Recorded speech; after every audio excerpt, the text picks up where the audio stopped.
फकीर के सिर पर पड़ गया। फकीर ने ऊपर उठा के देखा गर्दन, तो क्या देखता है कि एक जवान भैया पान का पीक छूटने के बाद हंस रही है।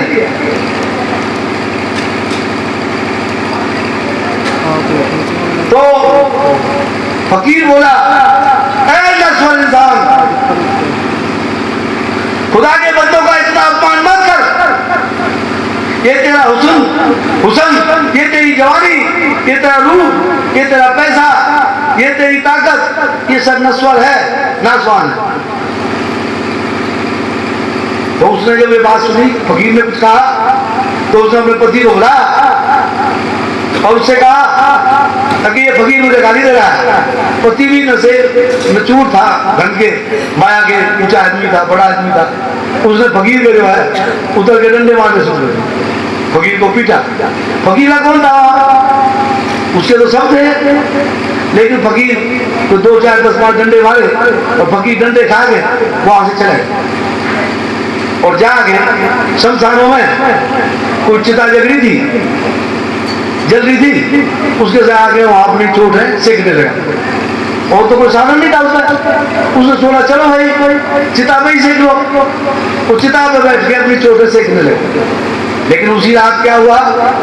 रात को क्या हुआ कि वो एक अदृश्य हाथ है प्रकृति का, उस माँ का, उस शक्ति का, उस जगदम्बा का या उस परमात्मा का, जो भी कहे, वो अदृश्य हाथ हरकत में आया और रात्रि के समय उसके पति को हार्ट अटैक हुआ और वो मर गया। मरते ही उस मैया के वो बात याद आई फकीर की, इंसान, खुदा के बंदों का इतना अपमान मत कर। ये तेरा घमंड, ये तेरा अहंकार, ये सब जो है वो सब नासवान है। वो बात याद आने के बाद वो बड़ी हुई और उसने सबको कहा देखो एक फकीर था और उससे मेरी वो गलती मानूंगी, उसे देखो कहाँ है। तो लोगों ने बताया तो शमशानों में बैठा अपनी चोट सेक रहा है। तो भागी गई और पैरों में पड़ गई, बोली बाबा मुझे माफ कर दो, मेरे से बहुत बड़ी गलती हुई, मुझे क्षमा कर दे। फकीर बोला मैया क्या बात, तेरी मेरी कोई लड़ाई थोड़ी है, मुझे मेरी कोई लड़ाई ना तेरे से कोई लड़ाई है, ये तो 2 खुदाओं की लड़ाई है।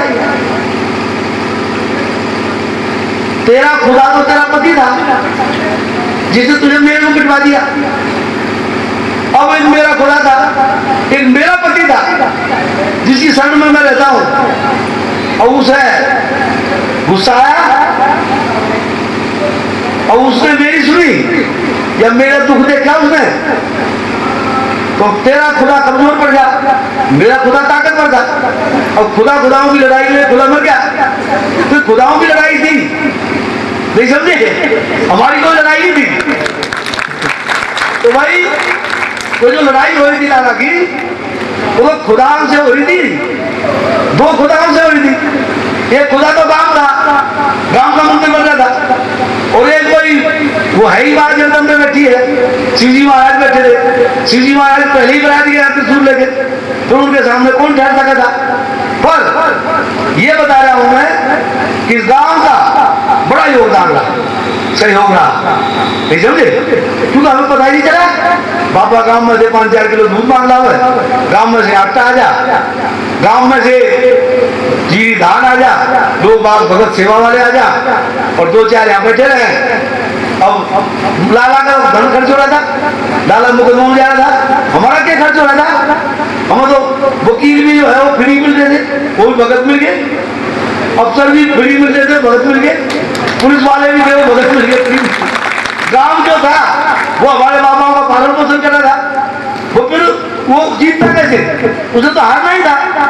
तो देखिए गांव की लोगों की बड़ा भारी योगदान रहा। और वही अराइयों वाले गांव के मौजूदा आदमी बैठे हैं, सबने बड़ा भारी सारे गांव ने सहयोग दिया, योगदान दिया, मैयाओं ने योगदान दिया, बच्चों ने सेवा पानी करी बाहर कर दीदियों की। तो इसी से हम तो कृतकृत हो गए और आगे भाई तुम जाना था मंदिर जाने तुम्हारा गांव जाना है, हमारा क्या है?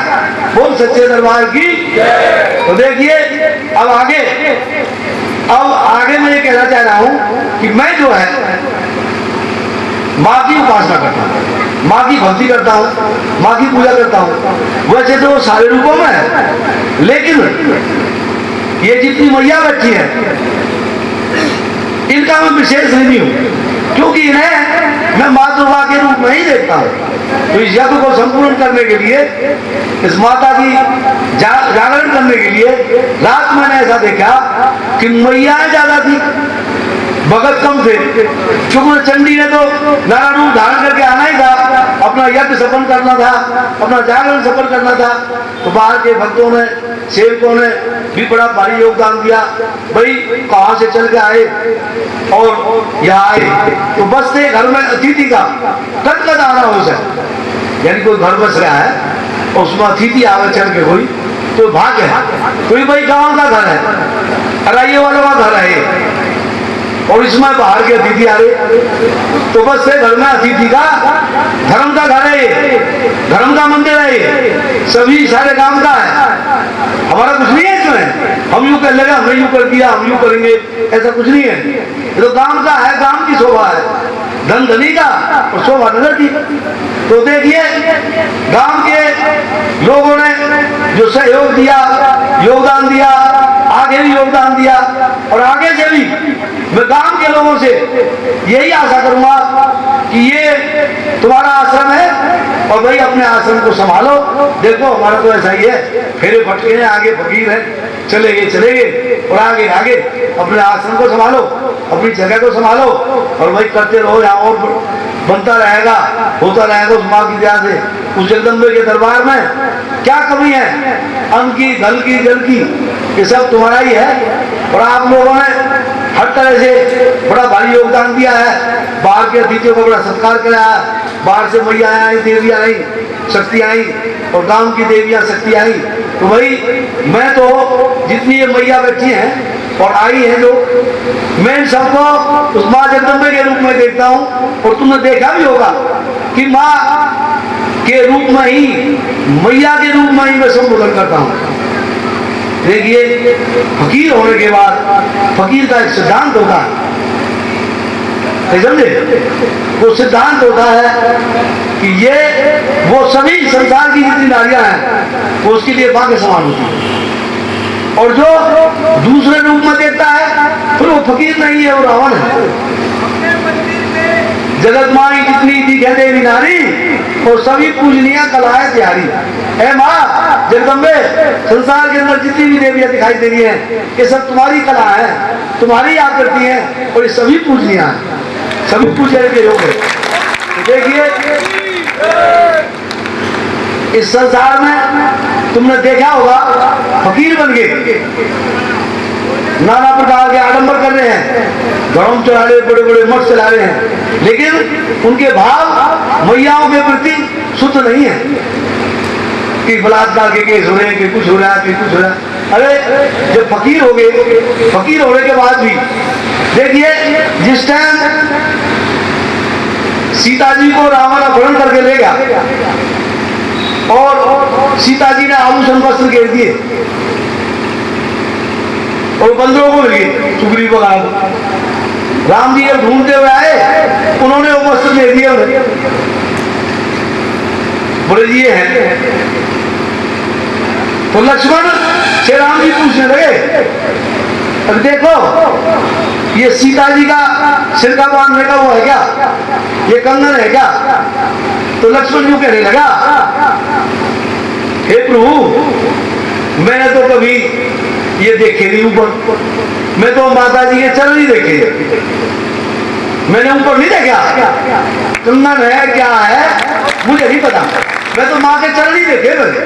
तो देखिए असली फकीर वही होता है जो इन माताओं के चरण ही देखे, और वही जो इन्हें दूसरे रूप से देखे वो फकीर नहीं, वो तो रावण है, वो तो राक्षस है, उसका बस करने में बाधा है।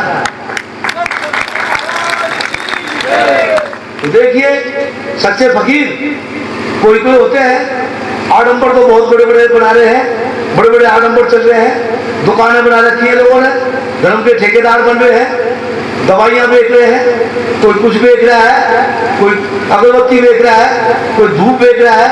अरे जो धूप बेचनी थी, अगरबत्ती बेचनी थी, दुकानें चलानी थी, बाबा क्यों बन गए भाई? ये भगवान बना भी लगा दिया, नहीं समझे? तुम देख ही रहे हो, अखबारों में पढ़ रहे हो, टीवियों में देखते हो कि फलाना है धंधा नहीं, फलाना है, ये फलाने जो है, ये वो है। ये सब क्या हो रहा है हमारे देश के अंदर? हमारे देश के अंदर जो है धर्म की विकृति हो रही है, धर्म की स्थापना नहीं हो रही, धर्म का ह्रास हो रहा है, धर्म का नाश हो रहा है, नहीं समझे? धर्म का नाश कर रहे हैं जैसे लोग जो नकली हैं। तो इसलिए असली लोगों के सामने झुके और असली लोगों को एक पहचान करके, तो मैं कह रहा था कि फकीर जो है ना, उसका अपना कुछ नहीं होता। जहां में हम फकीरों के कहीं डेरे नहीं होते, कहीं घर नहीं होते, कहीं घेरे नहीं होते। सुखद संयोग हम किसी शहर में आ गए, तेरे बरसों गुजर जाए, घर फेरे नहीं होते। खींचो वृत्त रेखाएं मनुष्य के गीत टुकड़ों में, कभी तेरे नहीं होते, कभी मेरे नहीं होते। यानी नियति यात्रा पर, वृत्ति है हमारी नियति तो चलना है, और चलते चलते थे आगे। वहां दादू को बोला चलो भाई राही वाले बोल गया, नियति हमारी जो है चलना है। वृत्ति यावर है, वृत्ति आकाश है। जैसे आकाश है, साधु की वृत्ति आकाश जैसी होती है। जैसे आकाश है, खड़ा है, हवा आई, बादल आए, सूरज आया, चांद आई, आकाश खड़ा है। ऐसी फकीर जो है उसकी वृत्ति यावर होती है।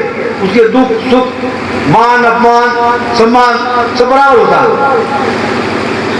तो वृत्ति यावर, नियति यात्रा। हमारी जो नियति है वो तो यात्रा है और वृत्ति है यावर।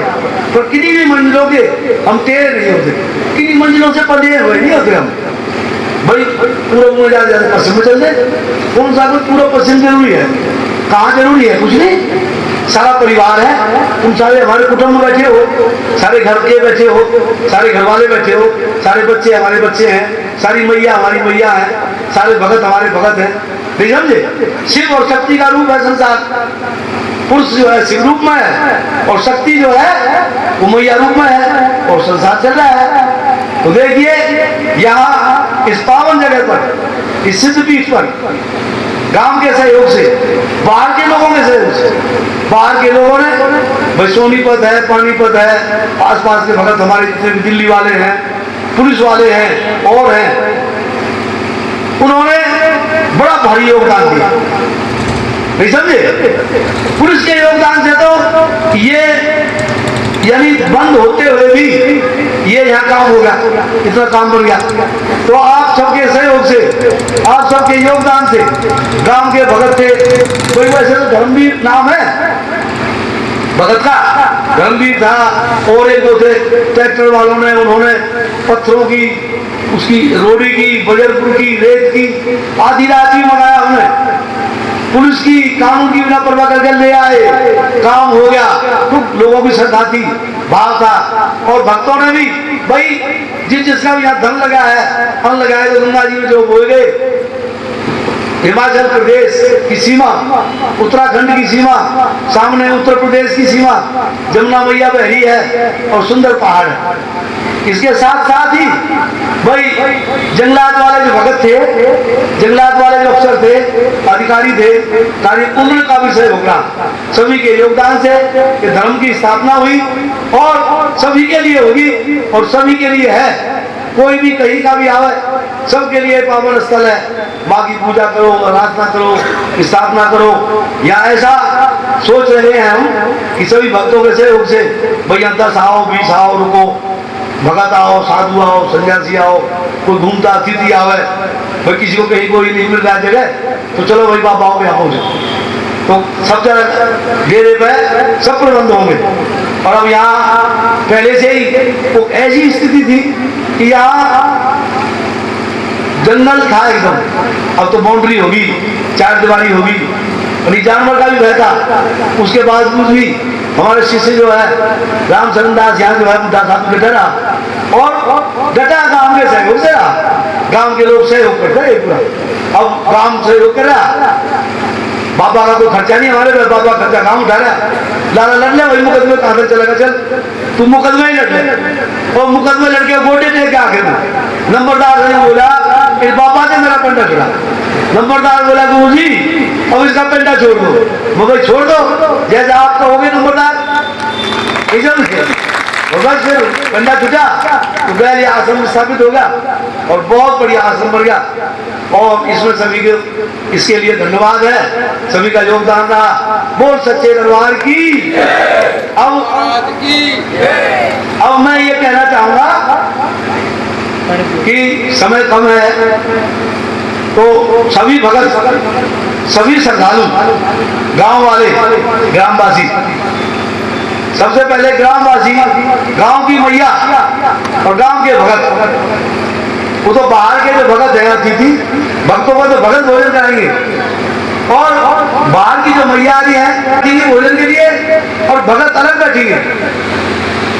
और सबसे पहले सभी लोगों ने, गांव वासियों ने भी, गांव वालों ने भी और ग्रामवासियों ने भी और बाहर के लोगों ने भी, जो बाहर से आए हुए संत जन हैं, साधु, तो भाई साधु तो भगवान का बाना है, तो साधुओं का सत्कार करना है।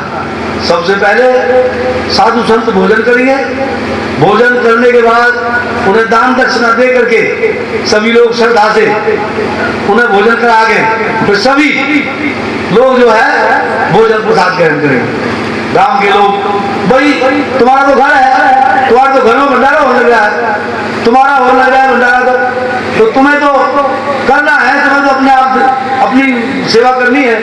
जो तुम्हारा भंडारा हो रहा है और तुम्हारे घर में हो रहा है, तो गांव वालों ने तो बाहर के लोगों की पहले सेवा करनी चाहिए, और मैयाओं ने बाहर की जो मैया आ रही है उनकी सेवा करनी चाहिए। जैसे कहा नहीं, बसते घर में अतिथि का कट का दाना हो जाए, बसते घर में अतिथि भाई कभी कभी आया करें। तो देखिए सब अतिथि लोग जो बाहर से आ रहे हैं वो गांव का भाग्य है, सौभाग्य है। और मैं समझता हूँ ग्रामवासी इस बात को अच्छी तरह समझते हैं, कल से परसों से पहले से ही देखते आ रहे हैं, कोई नई बात नहीं है, कई साल हो गए। बैराइयों वाले गांव में बड़ी श्रद्धा है और बड़ा भाव है, माँ इन सब की मनोकामना पूर्ण करे। बाहर से जो अतिथि भगत आए हैं वो यहाँ दरबार से, माँ के दरबार से झोलियां भर के ले जाए, खाली कोई नहीं जाए। एक शेर में कहा है, बढ़ाया जिसने कर तेरे दरबार में माँ, तुझे देते नहीं देखा मगर झोली भरी देखी है माँ। तेरे दरबार में जिसने भी आगे झोली फैला दी, हाथ फैला दिया, बढ़ाया जिसने कर तेरे दरबार में माँ, तुझे देते नहीं देखा मगर झोली भरी देखी। मैंने तो झोलियां ही भरी देखी लोगों की, पर वो देती नहीं देखी किसी को, दे देती है, उसका सारा संसार है, वो बड़ी दयालु है। माँ को देखा तूने, माँ की ममता कितनी विशेष होती है। माँ जो है वो माँ ही होती है। अगर कुत्ती भी माँ है ना, वो भी अपने बच्चों के लिए बाहर से भोजन ला के उल्टी कर देगी, तो बाकी तो महिमा ही नहीं कहा जा सकती। वो तो जगदम्बे माँ है, सारे संसार की माँ है, उसके तुम सब बच्चे हो और सारी बच्चियां हैं, उसके दरबार में बैठे हो, तो उनकी कृपा तुम्हें कौन नहीं प्राप्त होगी। बोल सच्चे दरबार की, सतगुरु महाराज की, बोल सच्चे सतगुरु महाराज की।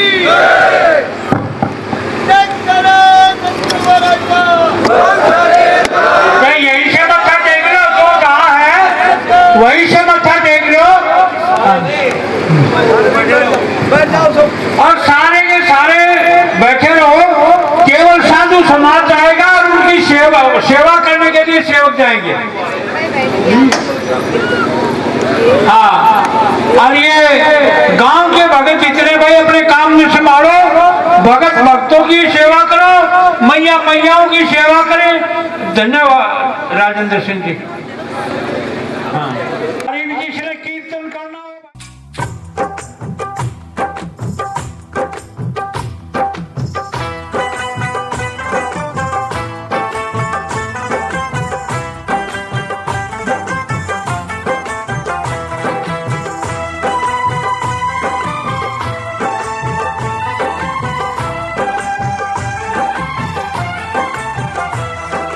रिश्ता तेरा मेरा सबसे है आला,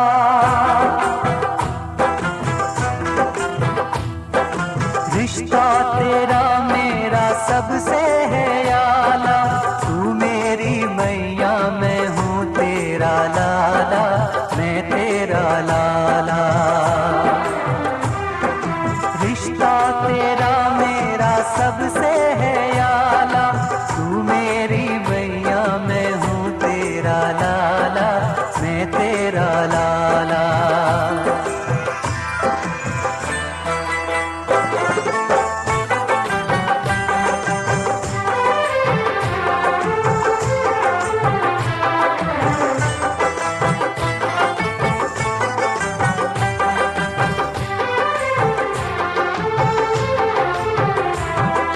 रिश्ता यशोदा का जो श्याम से है, कौशल्या का रिश्ता जो राम से है।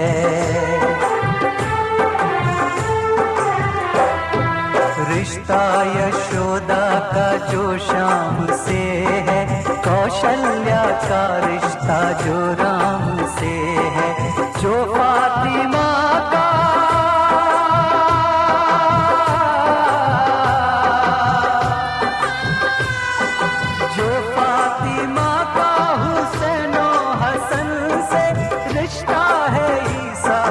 जो मरियम से,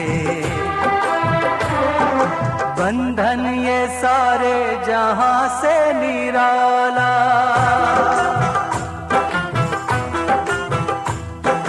बंधन ये सारे जहां से निराला, तू मेरी मैया मैं हूँ तेरा लाला, मैं तेरा लाला। रिश्ता तेरा मेरा सबसे है आला, तू मेरी मैया मैं हूँ तेरा लाला, मैं तेरा लाला।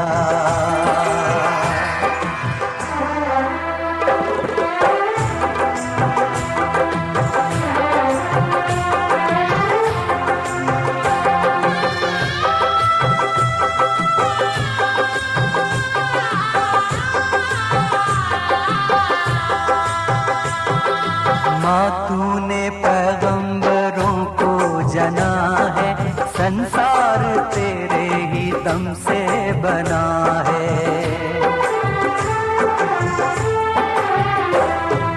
माँ तूने पैगंबरों को जना है, संसार तेरे ही दम से बना है। तू मेरी पूजा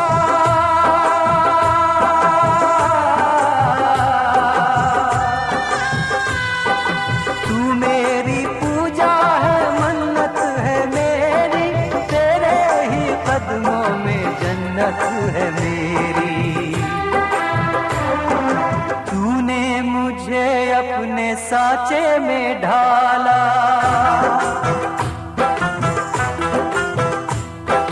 तूने मुझे अपने साँचे में ढाला, तू मेरी मैया मैं हूँ तेरा लाला, मैं तेरा लाला। रिश्ता तेरा मेरा सबसे है आला, तू मेरी मैया मैं हूँ तेरा लाला, मैं तेरा लाला।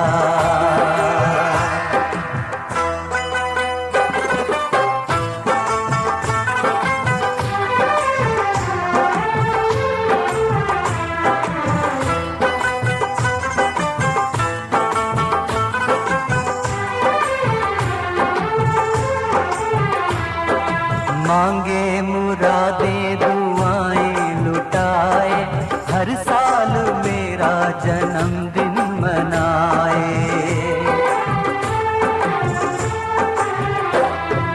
मांगे मुरादें दुआएं लुटाए, हर साल मेरा जन्मदिन मनाए।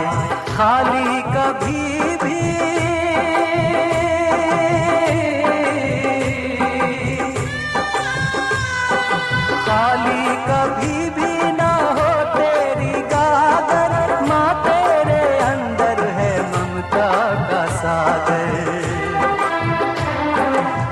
ममता के आंचल में मुझको